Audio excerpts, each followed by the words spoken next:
Assalamualaikum warahmatullahi wabarakatuh. Waalaikumsalam warahmatullahi wabarakatuh. Bismillahirrahmanirrahim. Alhamdulillahi rabbil alamin. Wassalatu wassalamu ala ashrafil anbiya'i wal mursalin. Sayyidina wa maulana Muhammadin wa ala alihi wa ashabihil mujahidin at-tahirin. Amma ba'du, subhanaka la ilma lana illa ma 'allamtana innaka antal alimul hakim. La haula wa la quwwata illa billahil aliyyil azim. Saudara-saudara kaum muslimin, terutama adik-adik para remaja dan pemuda yang saya cintai. Apabila seseorang akan membangun rumah, tentu saja dia akan mengadakan beberapa pilihan.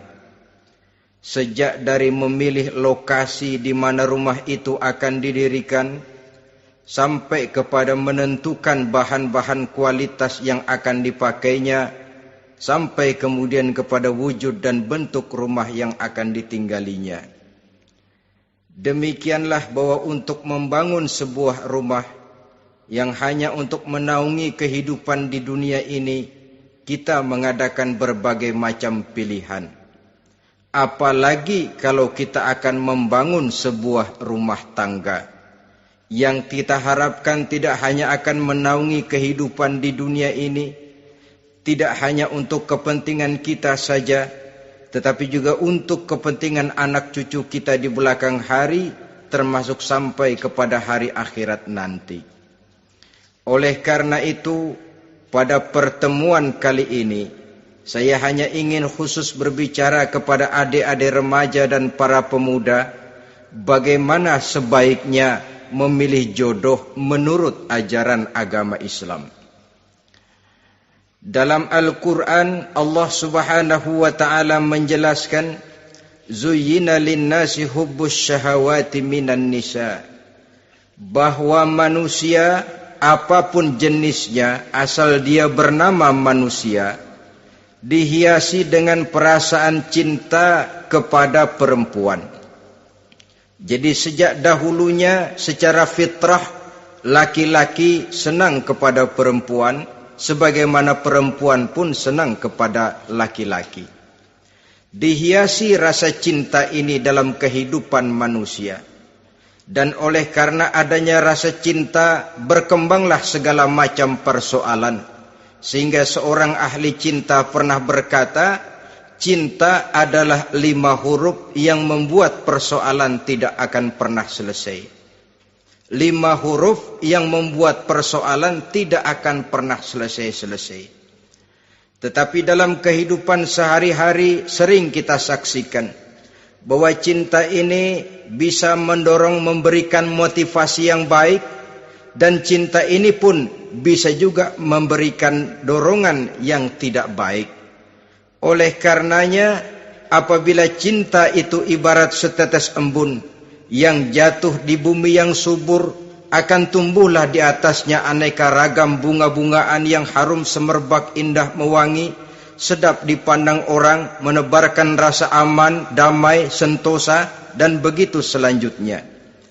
Tapi jika cinta itu jatuh di hati yang gersang dan tandus, tidak ada yang akan dapat tumbuh di sana selain sirih memanjat batu, kuning daunnya, lemah gagangnya. Maka cinta yang semacam itu tidak akan memberikan dorongan positif kepada seseorang di dalam kehidupannya. Maka lebih dahulu kita akan membicarakan cinta dalam artian yang positif ini, untuk nanti sampai kepada perempuan yang bagaimana yang harus kita cintai, atau laki-laki yang bagaimana yang harus dicintai oleh seorang perempuan. Saudara hadirin yang saya hormati, cinta dalam artian yang positif, pertama, dia selalu mendatangkan keindahan. Yang kedua, cinta itu memberikan energi atau semangat untuk berjuang. Dan yang ketiga, cinta itu selalu membawa resiko dalam bentuk pengorbanan. Maka cinta yang positif pertama melahirkan keindahan. Disinilah orang memerlukan filter atau saringan. Sebab keindahan yang didasarkan karena cinta itu merupakan satu keindahan yang relatif saja. Boleh jadi karena indah orang jadi cinta, boleh juga jadi karena cinta segala sesuatu terasa jadi indah. Namun bagaimanapun juga, kalau hati sudah diliputi oleh rasa cinta, segalanya akan terasa menjadi indah. Cinta itu adalah keindahan. Yang kedua, cinta itu energi, melahirkan dorongan dan semangat. Yang lemah bisa menjadi kuat, yang takut bisa menjadi berani, yang jauh jadi terasa dekat. Itu semua karena dorongan cinta. Dan dari energi ini lahirlah yang ketiga, bahwa cinta adalah pengorbanan. Sehingga orang berkata, berani bercinta artinya harus berani berkorban. Takut berkorban, jangan bercinta. Kalau cinta ini kita salurkan kepada nilai-nilai agama umpamanya, yang pertama, cinta mendatangkan keindahan. Kita cinta kepada agama, maka apapun yang diperintahkan oleh agama akan terasa menjadi indah. Solat akan terasa menjadi indah, puasa terasa menjadi indah, zakat terasa menjadi indah, jihad pun akan terasa menjadi indah. Persis kalau kita cinta kepada seorang gadis. Jika kita cinta kepada seorang gadis, apanya saja akan kelihatan menjadi indah. Jalannya terasa indah, lenggang-lenggoknya terasa indah, suaranya merdu padahal cemprengnya bukan main. Seluruhnya akan mendatangkan keindahan karena dasarnya sudah cinta. Cinta membawa kepada keindahan. Yang kedua, cinta itu melahirkan energi. Orang yang cinta kepada agama akan lahir tenaga dan semangatnya melaksanakan ibadah, melaksanakan puasa, melaksanakan zakat, melaksanakan solat, melaksanakan haji, bahkan melaksanakan jihad sekalipun. Cinta selamanya menimbulkan energi dan semangat. Sama saja dengan kita apabila jatuh cinta kepada seorang gadis, walaupun rumahnya jauh, katanya, gunung pun akan kudaki, lautan pun kuseberangi. Untuk apa itu? Untuk menemui apa yang kita cintai. Cinta selamanya melahirkan energi. Capek tidak terasa, lelah tidak terasa, semuanya tertutup oleh keindahan yang bernama cinta. Lalu yang ketiga, cinta membawa pengorbanan. Apabila kita cinta kepada agama, maka pengorbanan terhadap apapun yang diminta oleh agama, baik itu pengorbanan waktu, tenaga, pikiran, harta, bahkan pengorbanan nyawa sekalipun, kita tidak akan berat melaksanakannya karena cinta kita kepada agama yang kita anut ini. Demikian juga cinta kita kepada seorang perempuan akan membuat kita rela berkorban. Apapun yang dia minta, jangankan kita tidak mampu, kita tidak mampu sekalipun, kita masih berusaha untuk mampu guna memenuhi tuntutan si buah hati belahan jantung. Kadang-kadang malam minggu si doi ngajak nonton. Umpamanya duit tidak ada, gajian belum, kerja enggak. Timbullah inisiatif, entah sepatu kita jual ke tukang loa, entah celana mampir dulu ke tempat lain. Yang penting kita berkorban untuk memenuhi permintaan si buah hati belahan jantung. Ketika itu pengorbanan sudah tidak kita rasakan lagi. Bahkan pengorbanan yang paling pedih sekalipun, dalam gurau, dalam bercanda misalnya, dicubit kita oleh kekasih kita, pedih bukan main, terkelupas kulit, mengalir darah, bukan nangis, nyengir. malah kadang-kadang minta tambah dicubit lagi. Itulah romantikanya cinta, sanggup membuat orang berkorban, melahirkan energi dan semangat, menambah keindahan dalam kehidupan, sepanjang dia dalam artian yang positif. Kalau demikian masalahnya, di dunia yang penuh dengan perbenturan nilai sekarang ini, orang sering salah jalan bagaimana memilih jodoh untuk membangun rumah tangga yang bahagia. Jangan lupa bahwa membangun rumah tangga ini bukan hanya untuk 1-2 bulan, bukan hanya untuk 1-2 tahun, bahkan bukan cuma untuk kehidupan dunia, lebih daripada itu pun untuk menunjang kebahagiaan di akhirat. Oleh karenanya, memilih jodoh bukan satu hal yang mudah, bukan satu hal yang bisa dilaksanakan sambil lalu, tetapi memerlukan penelitian, memerlukan pengamatan yang mendalam. Apa petunjuk agama tentang itu? Dengan kata lain, bagaimana seharusnya seseorang memilih jodoh dalam kehidupannya? Ini tentu saja sumbangan moral buat adik-adik remaja dan para pemuda yang lagi kebingungan memilih jodoh, atau barangkali buat bapak-bapak yang kepengen nambah lagi.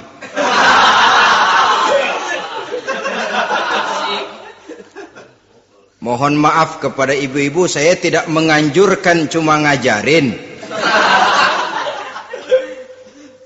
Yang pertama, menurut Nabi, nikahilah perempuan itu karena rupanya, karena hartanya, karena keturunannya, dan karena agamanya. Ada 4 motif utama di sini. Pertama, memilih jodoh, lihatlah rupanya.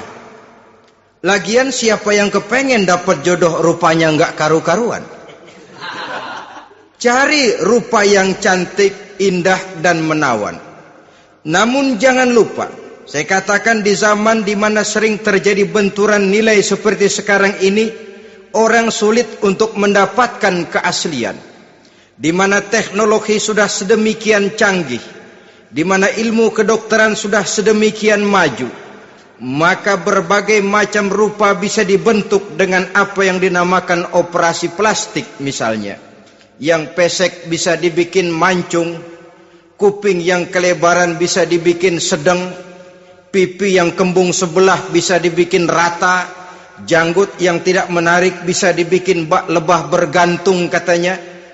Oleh karena itu, kalau pilihan hanya tertuju kepada rupa yang cantik saja semata-mata, kita sudah melakukan satu kesalahan yang sangat besar. Sebab apa? Diperingatkan oleh Nabi melalui hadis Ibnu Majah, Bazar dan Baihaqi dari Ibnu Umar. Janganlah kamu kawini seorang perempuan karena kecantikannya, sebab kecantikan boleh jadi akan mencelakakan. Jangan juga kamu kawini perempuan karena hartanya, sebab kekayaan biasanya akan mendatangkan kesombongan. Tetapi kawinilah karena agama dan akhlaknya, karena itulah yang akan membawa kepada kebahagiaan. Saudara-saudara kaum muslimin, terutama adik-adik remaja dan para pemuda, dikala usia puber, apalagi mata baru terbuka, awal balik namanya, remaja sering kehilangan filter. Pokoknya asal ngelihat rupa yang sudah lemot, denok, geboy, pikiran pun hanyut, malam terkenang, siang terbayang, tidur tak nyenyak, makan tak enak katanya, selalu terbayang wajah si doi. Dikala itu orang kehilangan pertimbangan bahwa rupa yang cantik kadang-kadang sering menipu. Diriwayatkan oleh Imam Ibnu Abbas, satu hari ketika sedang kumpul dengan para sahabat, lewatlah orang dengan potongan potongan orang kaya. Kelihatan kan, orang kaya sama orang miskin jalannya aja lain kan? Jalannya saja, jangan gaya hidupnya, jalannya saja lain. Liwat dia. Rasul bertanya kepada seorang sahabat, menurut pendapatmu bagaimana orang yang lewat itu? Kata sahabat, yang lewat ini ya Rasul, kalau dia meminang perempuan pasti diterima. Kalau dia menolong orang pasti berhasil. Kalau dia ngomong pasti didengerin. Kenapa? Orang kaya. Orang kaya ya Rasul. Kalau dia minang, perempuan mana yang kagak bisa menerima kalau dipinang oleh orang kaya? Biar mukanya udah belipet kayak dompet tanggung bulan.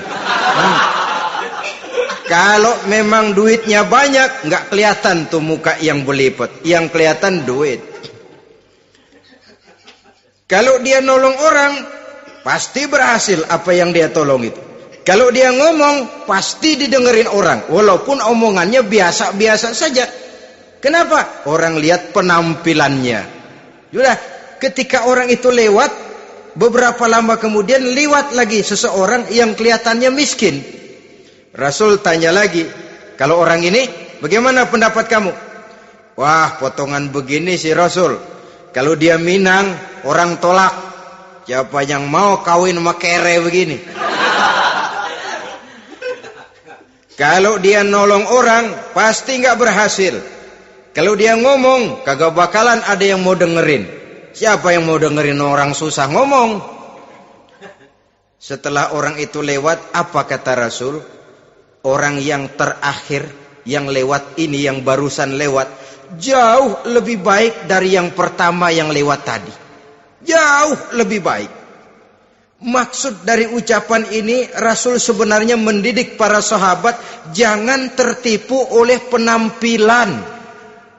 Sebab penampilan tidak selamanya mencerminkan keaslian. Apalagi di zaman sekarang, salon di mana-mana bejibun. Alis mata bisa dibikin, pipi bisa dicat, yang pinggir kuning, yang tengah merah, di sebelah merah ada yang kehitam-hitaman, persis orang kepentok tiang listrik.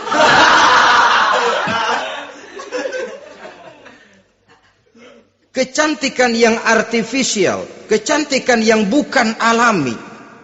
Karena itu silakan saja cari yang cantik, tapi jangan terpaku sampai di situ.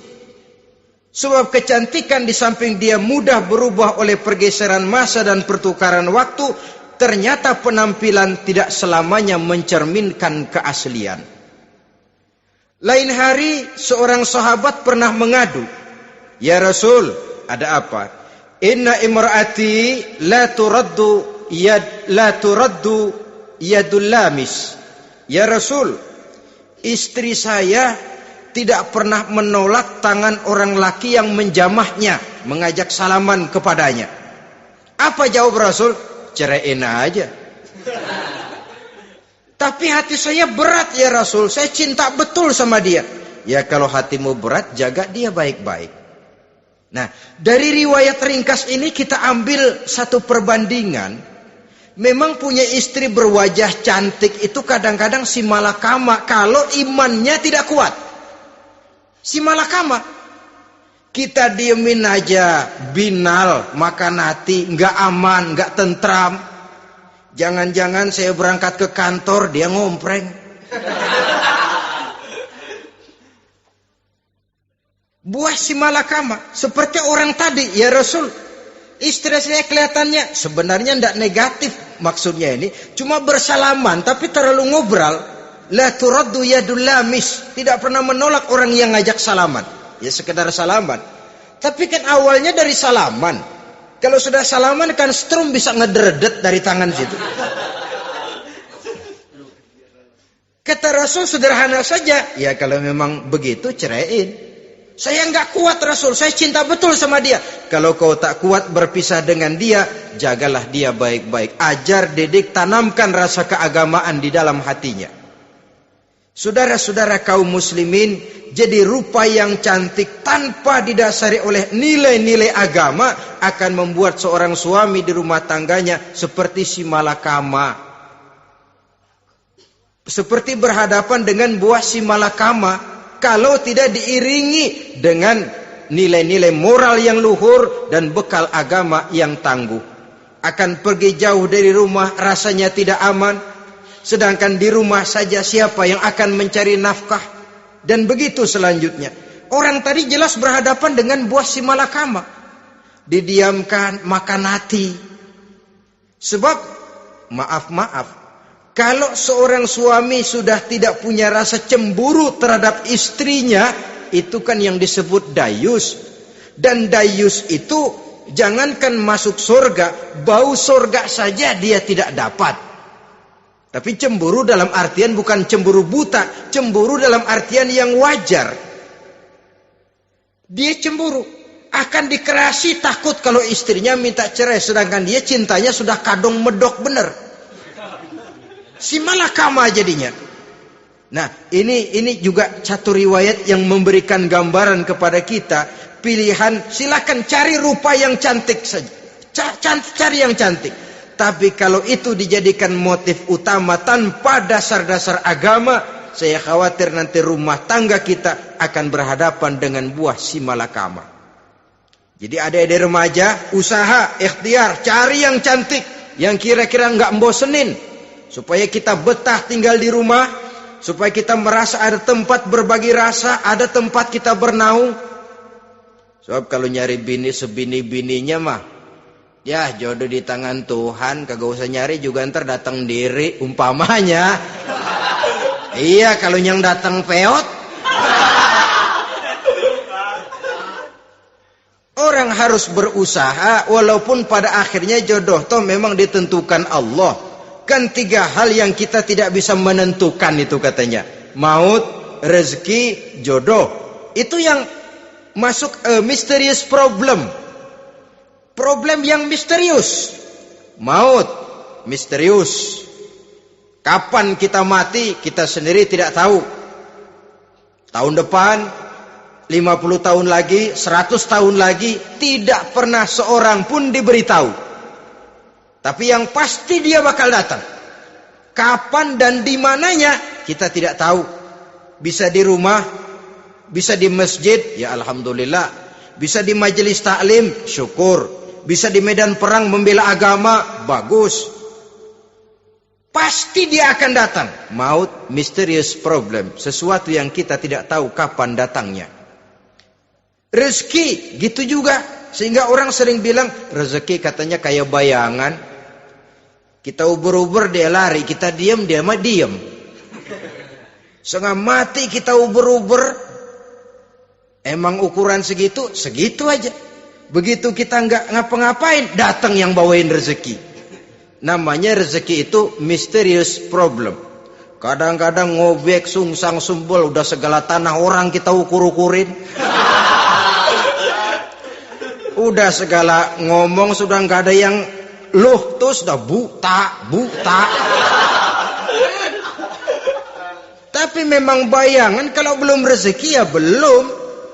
Kadang-kadang nyari kode sampai tidur di kuburan. Belepotan tanah kuburan loh. Yang aneh lagi kadang-kadang orang gila ditanyain. Allahu Akbar, ini kode-kode zaman sekarang ini. Sampai orang waras nanyain orang gila, itu gimana itu? Ini sudah efek yang betul-betul negatif. Sudah jelas orang gila kok ditanya.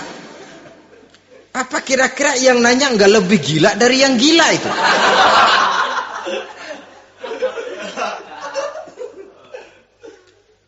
Saudara-saudara kaum muslimin, terutama adik-adik remaja dan para pemuda, jadi silakan saja cari rupa yang cantik, karena dia akan jadi tautan hati, buah hati belahan jantung, tempat kita berbagi rasa, tempat kita pulang dan tinggal di rumah tangga kita. Tapi hendaknya kecantikan rupa itu diiringi juga dengan kecantikan budi. Karena itu cari rupa yang cantik. Ini pilihan utama. Yang kedua, kata Nabi, harta, cari yang kaya. Tetapi jangan lupa, jangan dijadikan pilihan utama. Karena kekayaan sering mendatangkan kesombongan. Apalagi kalau seorang pemuda mendapat istri orang kaya. hidupnya dimodali oleh istrinya, maka biasanya wibawanya sebagai seorang suami akan hilang. Akhirnya komando di tangan istri. Dikala itulah suami tidak lebih daripada prajurit yang taat kepada komando istrinya. Padahal menurut konsep Quran, ar-rijalu qawwamuna 'alan nisa, laki-laki diciptakan sebagai pembimbing bagi perempuan. Kalau nanti suatu saat terjadi benturan, sedangkan modal diberikan oleh istri, terjadilah pengungkitan. Kata istrinya apa? Lu jangan bertingkah, lu kan kawin sama gue, modal lu kolor doang.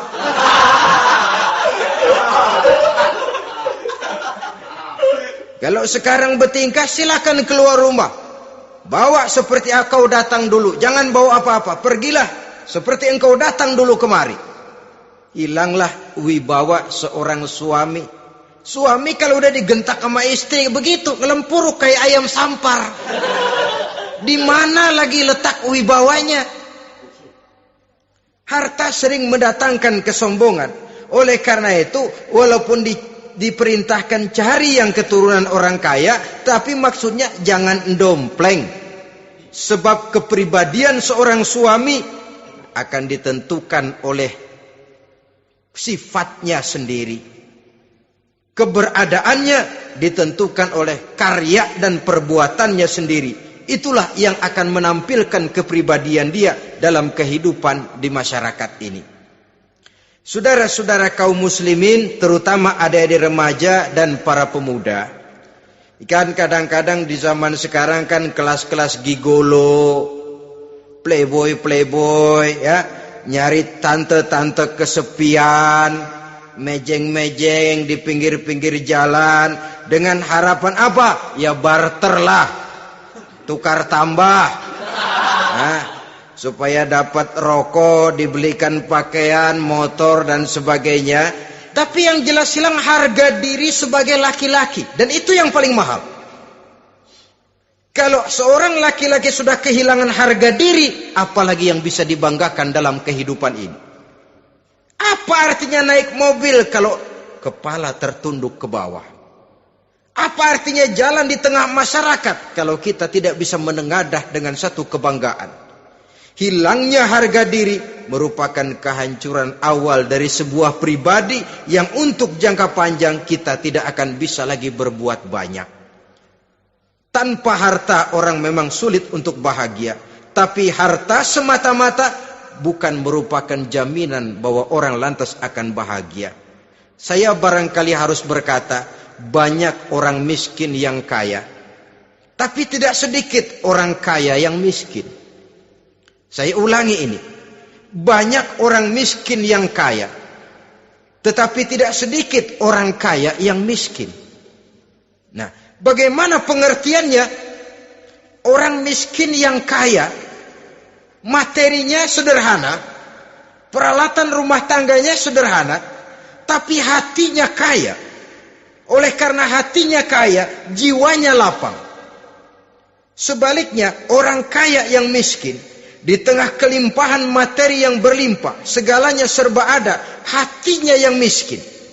Kelimpahan materi tidak akan sanggup mengobati kemiskinan hatinya. Sehingga di tengah kehidupan yang serba ada, dia masih merasa kurang, maka dia tidak pernah cukup. Di tengah kemilauan dan gemerlapan serta glamornya rumah mewah, dia merasa hidup di tengah gurun pasir yang gersang dan tandus. Karena itu, biarlah miskin harta tapi kaya budi, daripada kaya harta tapi miskin budi.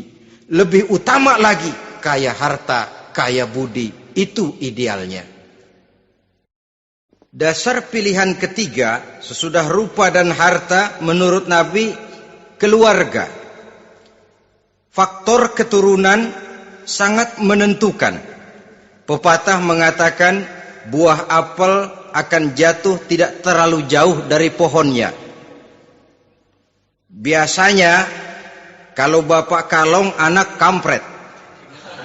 Bapak nyolong, anak nyopet. Itu fotokopi. Saudara-saudara, sungguh pun demikian, faktor keluarga bukan merupakan yang paling dominan, karena segalanya memang bergantung kepada hidayah dari Allah Subhanahu wa ta'ala. Kalau hidayah datang, bisa saja anak maling bisa jadi kiai. Kalau hidayah datang, bisa saja anak nabi malah ikut bersama orang-orang kafir. Pada akhirnya orang mau besar atau tidak bukan dengan jalan menyempeng kepada keturunan orang lain, tapi ditentukan oleh kepribadian dirinya sendiri. Tidak bisa kita menjadi besar dengan menyebut kebesaran orang lain. Itu sebabnya dicontohkan oleh Imam Ali pada saat beliau berkata, "Laisal fata may yaqulu kana abi, walakinnal fata may yaquluha anadha." Anak muda yang gentleman adalah anak muda yang berani berkata, "Inilah saya." Bukan anak muda yang membanggakan leluhurnya. Ini kan zaman sekarang ini lagi ngetop-ngetopnya lagu-lagu cengeng katanya. Sebenarnya menurut saya bukan cuma lagu cengeng yang jadi masalah. Lagu cengeng cuma satu efek dari sikap yang lebih utama dari itu, yaitu mental cengeng. Kalau mental sudah cengeng, apapun yang kita lakukan akan jadi cengeng. Tidak cuma lagu, kebudayaan yang lahir akan kebudayaan cengeng. Jadi pengusaha cengeng. Jadi pejabat cengeng. Jadi kiai cengeng. Kenapa? Mental cengeng. Di antara mental cengeng itu apa? Mengandalkan fasilitas atasan. Kalau tidak ada fasilitas dari atas, lantas tidak bisa berbuat apa-apa, cengeng. Menjadi besar bukan karena karier pribadi, tapi karena nasib katrolan. Itu pun termasuk mental cengeng. Sedikit gagal, bagaimana Sedikit jalan buntu, sedikit deadlock, lu ngapain lu melulu? Saudara hadirin yang saya hormati, jadi lebih penting dari sekedar lagu-lagu cengeng, saya malah lebih suka bicara mental cengeng ini. Mental yang cepat putus asa. Mental yang tidak mau mengeluarkan usaha maksimal. Mental yang hanya mengandalkan fasilitas. Sedangkan pribadinya tidak lebih daripada pribadi sumuhun dawu, pribadi kulo nuwun, pribadi kumaha juragan wae, pribadi oke bos, pribadi asal bapak senang. Bukankah itu semua merupakan cermin dari mental-mental yang cengeng, yang untuk jangka panjang tidak akan pernah menguntungkan daripada pembangunan bangsa dan negara yang kita cintai ini. Seseorang mau besar atau tidak bukan dengan jalan menyempeng kepada kebesaran orang lain. Bahkan Syauqi dalam sebait syairnya yang lebih tegas mengatakan, "Wa syarrun nasi zu khumulin iza fakhartahum zakarul jaduda. Wa syarrun nasi wa khairun nasi zu syarafin qadimin aqama li nafsihi syarafan jadida." Generasi yang paling jelek adalah generasi pemalas. Kalau kelihatan orang lain lebih hebat dari dia, disebut-sebutnya kebesaran nenek moyangnya. Dia sendiri nggak punya prestasi apa-apa. Kerjanya cuma ngandeli kerjanya cuma menggelayuti fasilitas orang tuanya. Tanpa itu dia tidak akan punya nilai dan harga sama sekali. Ini generasi paling jelek. Kalau orang lain kelihatan lebih hebat, dia sebut nenek moyangnya. Lo si belum apa-apa lo, baru kopral lo. Engkong gua no, komandan Hansip. Engkongnya. Engkongnya yang disebutin. Dia sendiri tidak punya prestasi apa-apa. Jadi silahkan saja cari gadis dari keturunan keluarga yang baik-baik. Tapi jangan jadikan tendensi utama, jangan dengan niat untuk menyempeng kepada kebesarannya. Tapi paling tidak dengan niat agar mudah-mudahan dari benih yang baik ini akan lahir keturunan-keturunan yang baik pada akhirnya nanti. Itu yang kita harapkan. Bukan lalu dengan pertimbangan, weh, mertua gue bos nih, kali aja begitu gue kawin dia mampus. Ini semua warisan kan jatuh kemari semua. Kalau itu niatnya sudah jelas salah. Kita mencari perempuan dengan keturunan-keturunan yang baik dengan berharap agar anak-anak kita nanti yang akan merupakan benih cucunya akan melahirkan kebaikan-kebaikan seperti leluhurnya dulu. Saudara, pilihan yang keempat kata Nabi, agama. Ini yang paling inti. Kenapa? Agama itu motivasinya moral. Di sini segalanya ditentukan. Rupa yang baik, harta yang banyak, keluarga yang luhur. Kalau sudah dilandasi oleh agama yang rapuh, bahkan tidak beragama sama sekali, ketiga hal di atas tadi hanya akan mendatangkan malapetaka. Sekarang kan kita tertipu oleh penampilan. Padahal penampilan belum tentu kenyataan. Di jalan-jalan kita akan lebih terpesona melihat gadis pakai miniskirt di atas lutut ketimbang kita melihat gadis-gadis yang pakai jilbab. Kalau sudah pakai jilbab keliwat, yang usil banyak banget, bau sorga nih. Bau sorga katanya.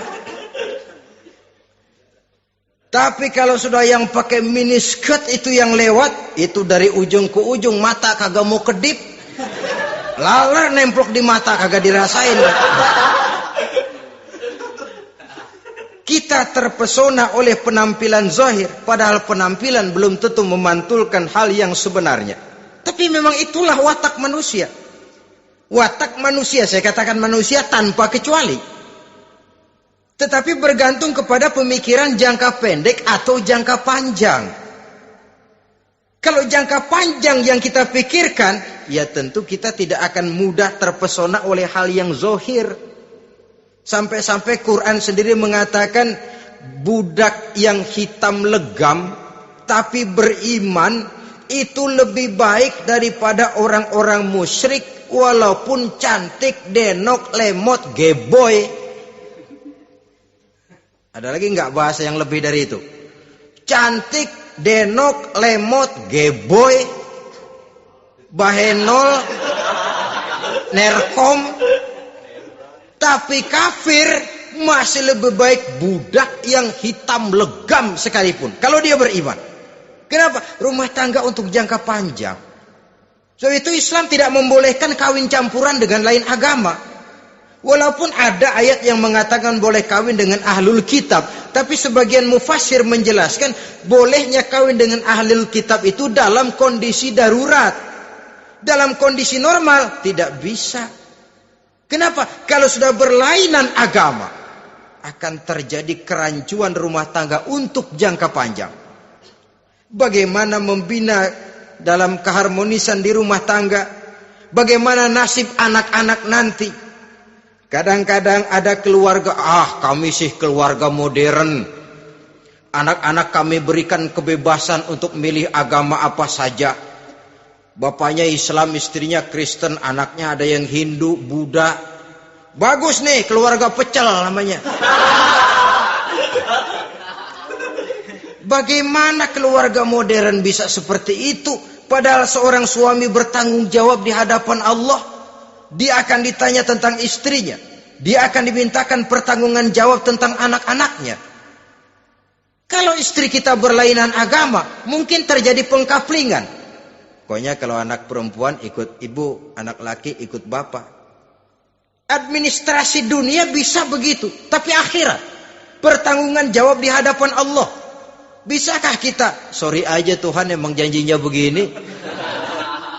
Saudara hadirin yang saya hormati, oleh karena itu budak legam hitam kalau beriman masih lebih baik daripada orang-orang yang tidak beriman walaupun cantik dan mempesona. Kenapa? Ini faktor agama. Ya buat 1-2 bulan bisa terwujud rumah tangga yang tentram.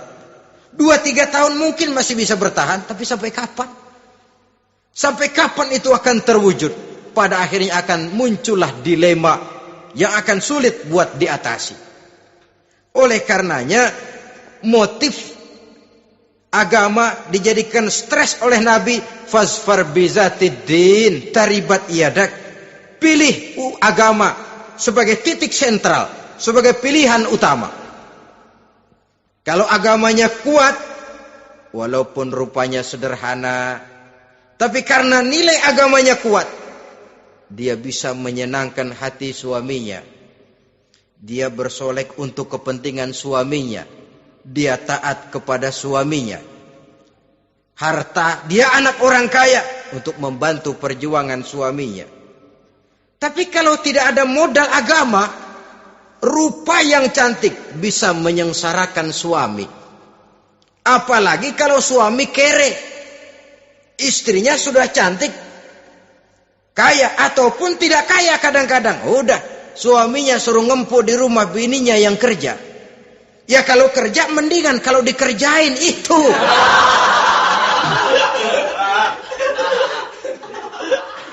Itu yang repot. Saudara hadirin yang saya hormati, dan ini bukan satu dua kasus. Alangkah malangnya kalau sudah terkena hal seperti itu.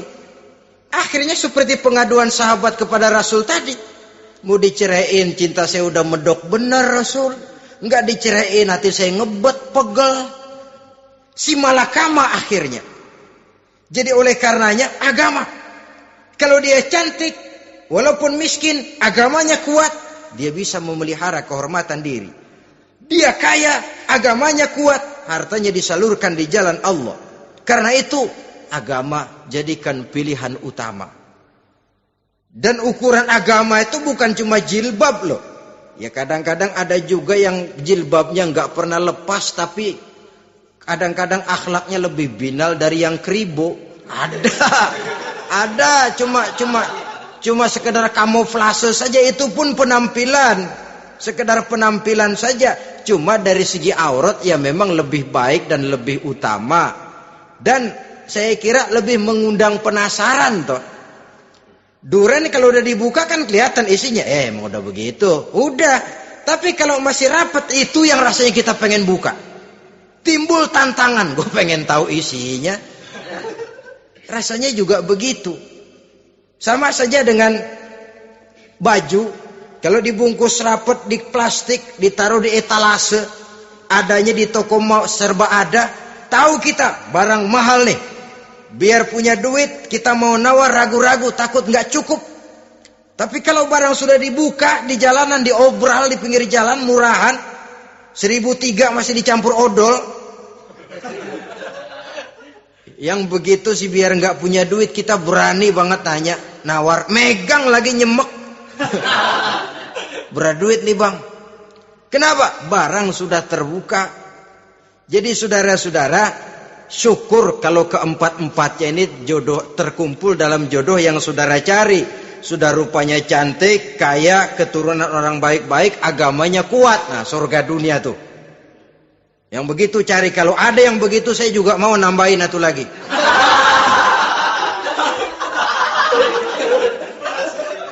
Tapi yang kumpul keempat-empatnya ini terus terang saja langka. Makhluk langka ini. Kadang-kadang cantik, kaya, keluarganya hebat, agamanya nol, akhlaknya kayak setan. Tapi yang paling celaka kalau empat-empatnya kagak ada.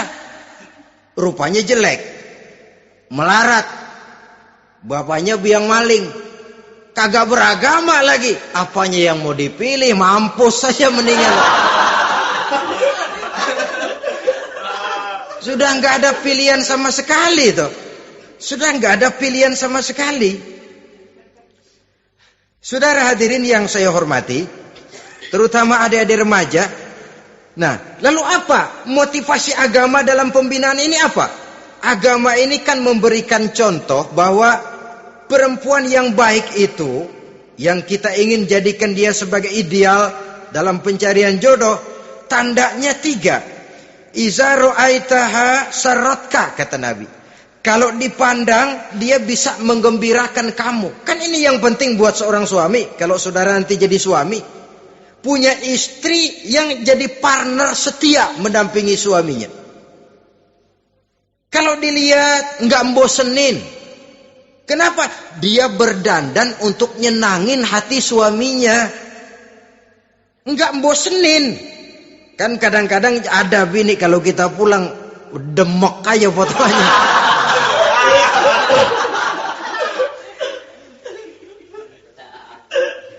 Ini yang bikin suami nggak betah di rumah ini kan yang begini.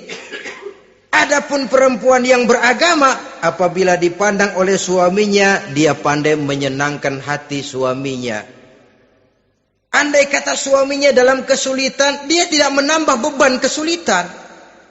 Paling tidak dia bisa memberikan satu bantuan moral. Bantuan moral untuk mengurangi beban kesulitan daripada suaminya. Suami pulang dagang rugi, kata istrinya, romantika bang. Sekali-sekali lah, masa selamanya dagang mau untung. Besok siapa tahu untung lebih besar. Kan meringankan toh. Kadang-kadang enggak, suami pulang dagang dari pasar panas, rugi. Sampai rumah bini pidato, pletar-pletor. Lu dagang rugi, emang lu laki goblok.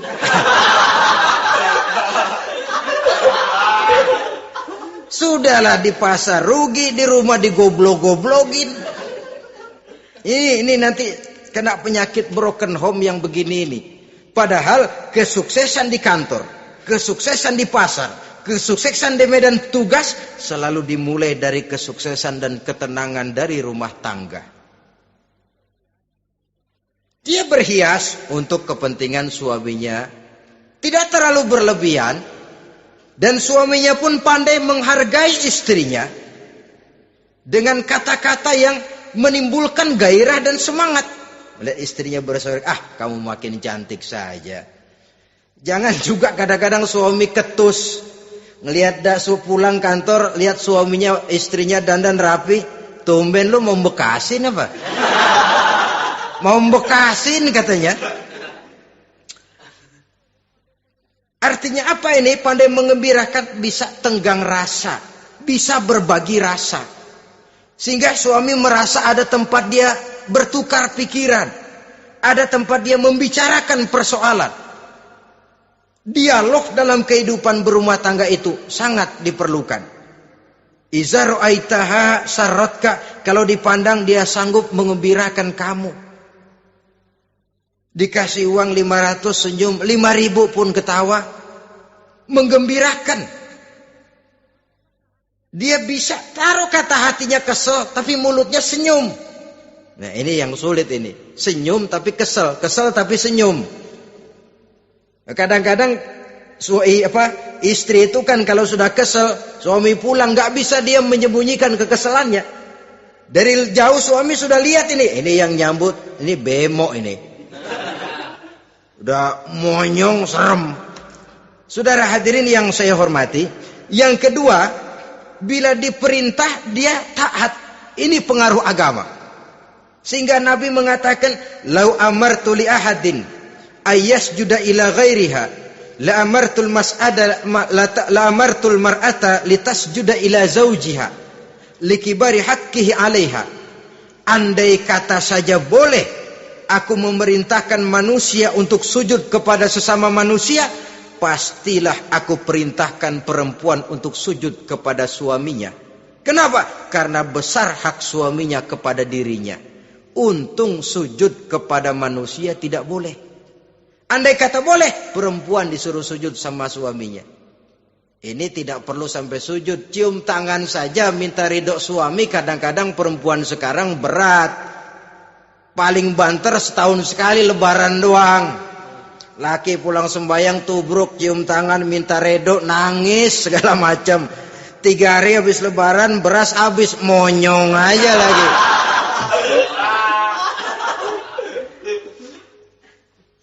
Saudara hadirin yang saya hormati, yang ketiga, akibat pengaruh agama, dia sanggup memelihara kehormatan diri dan sanggup menjaga harta suaminya. Memelihara kehormatan diri baik pada saat suaminya di rumah atau pada saat suaminya tidak ada di rumah. Satu riwayat, seorang sahabat akan pergi perang jihad di fi sabilillah. Ketika mau berangkat dia bilang kepada istrinya, saya mau berangkat perang. Kalau saya belum pulang kamu jangan keluar rumah. Baik bang. Pergi istrinya, pergi suaminya jihad. 1 minggu, 2 minggu berlalu, belum juga pulang. Satu hari datang utusan dari rumah orang tua si istri ini. Assalamualaikum bu. Waalaikumsalam. Ada apa?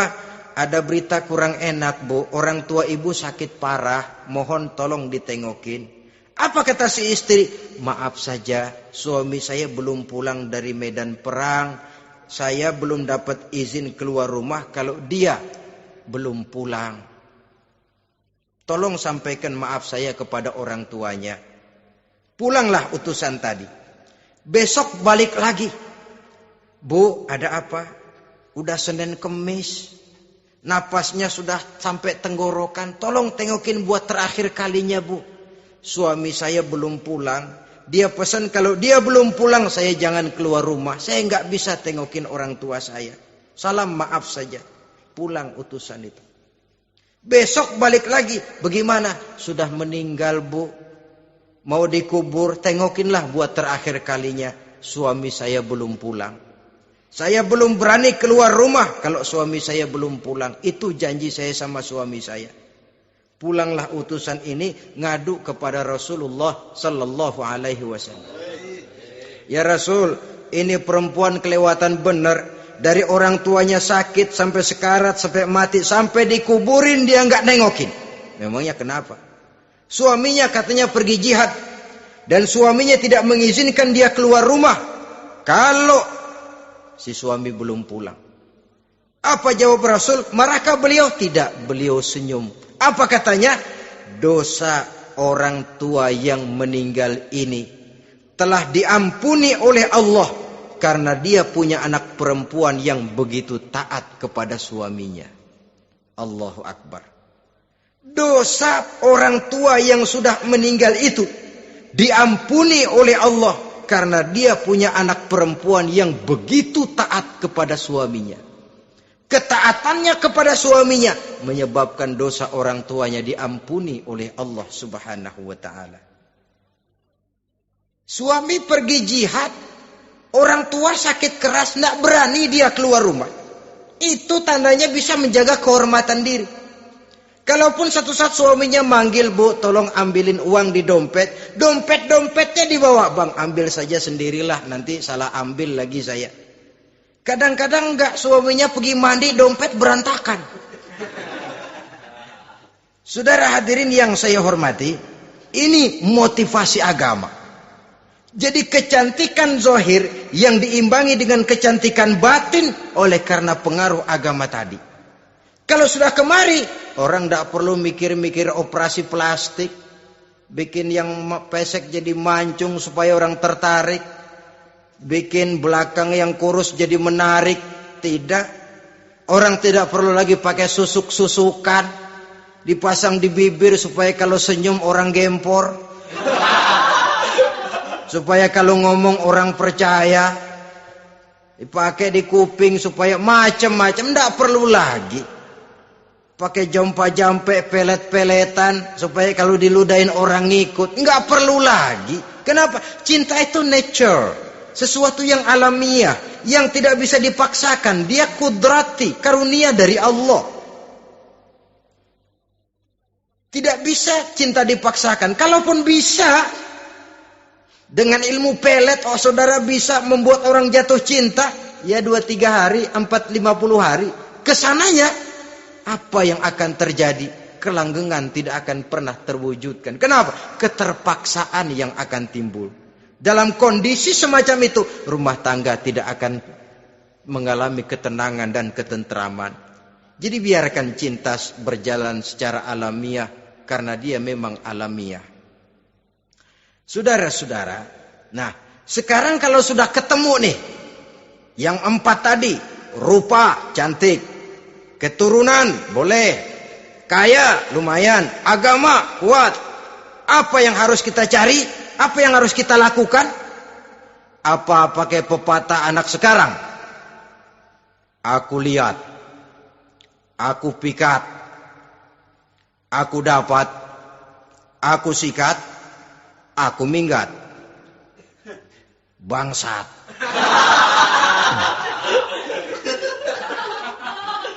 Itu kan ada moto cinta kilat begitu tuh. Cinta kilat katanya. Aku lihat, aku pikat, aku dapat, aku sikat, aku minggat. Bangsat. Atau kita harus hanyut dalam arus free love, free sex, summon liven, eksperimen dulu? Tidak. Islam mengajurkan kalau memang seret, ini rasanya ini nih, mantap gue nih. Apa yang diajarkan oleh Islam selanjutnya? Meminang, saudara-saudara. Meminang adalah langkah awal untuk mengikat tali pernikahan. Diizinkan meminang, dan di dalam meminang pun diizinkan untuk melihat. Cuma kalau boleh, ya syaratnya itu waktu melihat itu jangan sampai ketahuan si perempuan yang akan kita pinang itu. Untuk apa kita meminang? Pertama untuk yakin bahwa perempuan yang kita inginkan ini sudah kumpul syaratnya itu, tidak ada cacatnya. Yang kedua, untuk memperkuat tekad hidup berumah tangga, diperlukan meminang. Adapun adat itu berbeda. Tapi bahwa konsep meminang itu dalam Islam ada, itu jelas. Ya kalau mesti bawa pisang raja, pakai roti buaya, pakai martabak segede ban mobil truk segala macam, itu adat saja, ya. Tapi yang real meminang itu ada dalam Islam. Nah, bagaimana adab meminang? Setelah kita tahu anak ini cantiknya ya, keturunan baik, ya kekayaannya lumayan, agamanya kuat, pinanglah dia. Caranya boleh lihat langsung. Lihat langsung kalau bisa tanpa setahu si perempuan. Dan batas yang boleh dilihat itu muka dan tangan. Itu saja. Jadi jangan gerusak. Minta permisi Pak, saya mau ngelihat anak bapak seutuhnya. Soalnya buat saya ini nanti. Apanya aja dibedolin, jangan. Kira-kira yang boleh itu muka sama tangan. Andai kata kita risih, sebab nanti kalau nggak jadi akan jadi timbul rasa malu dan si perempuan juga kasihan. Boleh mengutus perempuan yang kita percaya. Coba kau ke sana, lihat kondisinya yang sebenarnya bagaimana. Kalau ngelihat dari jauh sih utuh, siapa tahu nanti tangannya kurang sebelah. Coba lihat sana. Saudara-saudara, kemudian boleh juga ditanyakan kepada orang tuanya. Dan dalam hal ini orang tua si gadis tidak boleh menyembunyikan aib atau cacat yang dimiliki oleh anaknya. Dia harus menceritakan apa adanya, sampai pun kekurangan anaknya yang paling kecil sekalipun. Sebab apa? Jangan sampai istilah pepatah beli kucing dalam karung. Kedengeran suaranya doang meong-meong, begitu dibuka tuh kucing gempor sebelah kakinya nggak ada. Kan tentu kita tidak kepengen kecewa di belakang hari. Itulah perlunya meminang sebagai jembatan untuk menuju kepada pernikahan. Nah, dengan demikian kalau sudah usaha meminang ini dilaksanakan, jangan merasa sudah setengah resmi. Ini yang kadang-kadang jadi penyakit.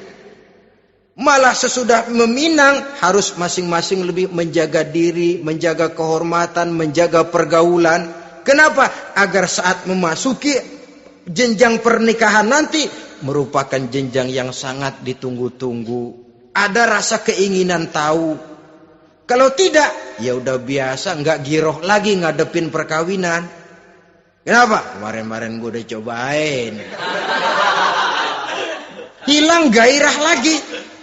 Sebab itu kalau sudah meminang, jangan merasa sudah setengah halal.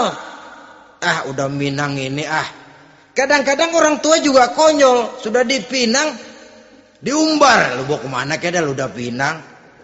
Padahal meminang itu cuma langkah awal. Sedangkan selanjutnya harus lebih berusaha menjaga kehormatan diri sampai pada saat nanti pelaksanaan pernikahan. Nah, saudara-saudara, terutama adik-adik remaja dan para pemuda, walaupun agak sekilas memang karena terbatasnya waktu pada pertemuan ini, mudah-mudahan bisa memberikan gambaran yang sepintas tentang bagaimana sebaiknya kita memilih jodoh di dalam membina rumah tangga yang bahagia. Semoga ada manfaatnya. Terima kasih atas segala perhatian. Mohon maaf atas segala kekurangan. Usikum wa nafsi bitaqwallah. Wassalamualaikum warahmatullahi wabarakatuh.